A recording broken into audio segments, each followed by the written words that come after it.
सोमनाथ महादेव की पूजा करने से शरीर के रोग दूर होते हैं।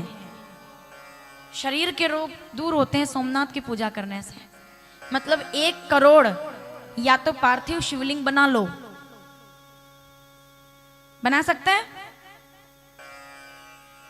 1 करोड़ पार्थिव शिवलिंग बना लो तो शरीर के रोग दूर हो जाते हैं। अब थोड़ा सरल कर दूं क्या कलयुग के हिसाब से? या तो 1 करोड़ पार्थिव शिवलिंग बनाकर पूजा करो या फिर सोमनाथ महादेव को जाकर के जल चढ़ा दो, बात बराबर ही है।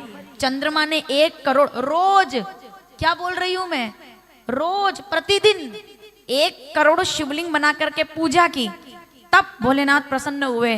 वरदान मांगो, बोले ये मुझे दाग लग गया है, 6 रोग हो गया है, कृपा कीजिए। शंकर जी कहते हैं क्योंकि तुम्हें श्राप तो लगा है, लेकिन फिर भी इस दाग युक्त जीवन को भी जहां कोई स्वीकार नहीं करता और जिसको कोई नहीं अपनाता, उसको मैं अपने मस्तक पर धर के तुम्हारा मान बढ़ाता हूं। आज से मैं चंद्रशेखर कहलाऊंगा।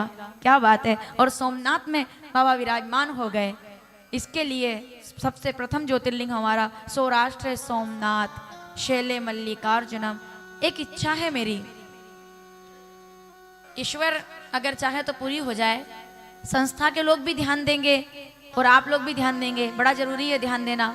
एक इच्छा है मेरी कि हमने वैसे सभी तीर्थों में कथा की है, पर एक बार ऐसा भी संकल्प करेंगे, जैसे अभी तो हमने काशी का संकल्प लिया है अगले साल का जून का, पर मेरा संकल्प ऐसा मैं चाहती हूँ कि 12 ज्योतिर्लिंग में हमारी कथा होनी चाहिए।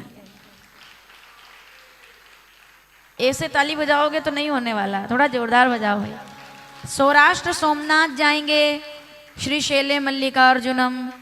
अब इसके तीसरा नंबर तो मतलब घर की गंगा, उज्जैनाम महाकालम, ठीक है। ओंकार ममलेश्वरम, परल्याम वेद्यनाथम, डाकिन्याम भीमशंकरम, सेतु वंदेतु और नागेशम दारुक। इसमें से कई तीर्थों के दर्शन तो अपन ने कर लिए हैं। परल्याम वेद्यनाथम, डाकिन्याम भीमशंकरम, सेतु वंदेतु रामेशम, नागेशम दारुका वने, वाराणस्यम। अगले साल वहीं से शुरू करते हैं। वाराणस्यम तु विश्वेशम, त्र्यंबकम गौतमी तटे, हिमालय। मैं 12 ज्योतिर्लिंग का बोलने से पहले इसलिए थोड़ा बोल रही हूँ क्योंकि हिमालय तो केदारम, सबसे कठिन बस एक ही है, लेकिन हमारे लिए कठिन कुछ भी नहीं है। हम एक बार तो ये दिन आएगा कि केदारनाथ में भी श्री राम कथा का दिव्य आयोजन होगा। चाहे जितनी भी संख्या ले जाएंगे, पर 7 दिन बाबा को राम कथा तो जरूर सुना करके आएंगे। 12 ज्योतिर्लिंग का दर्शन।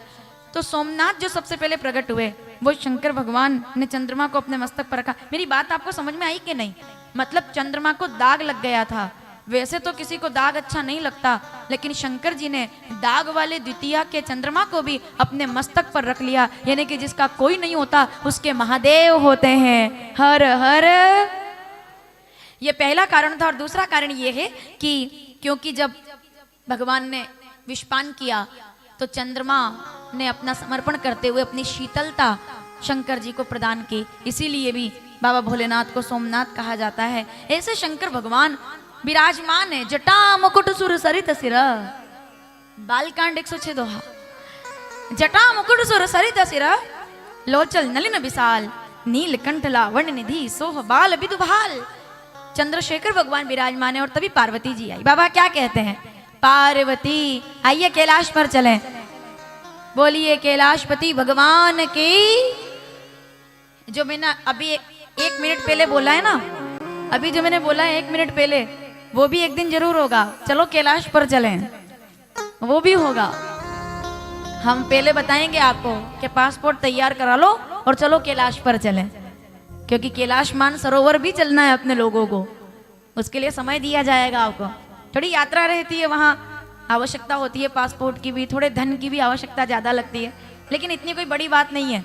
जा सकते हैं हम लोग। बनाएंगे फिर ऐसा टूर कि कैलाश मान सरोवर पे भी हम लोग दर्शन करके आ सके। और ये तो चलते रहना है। अब सन्यासी इसलिए लिया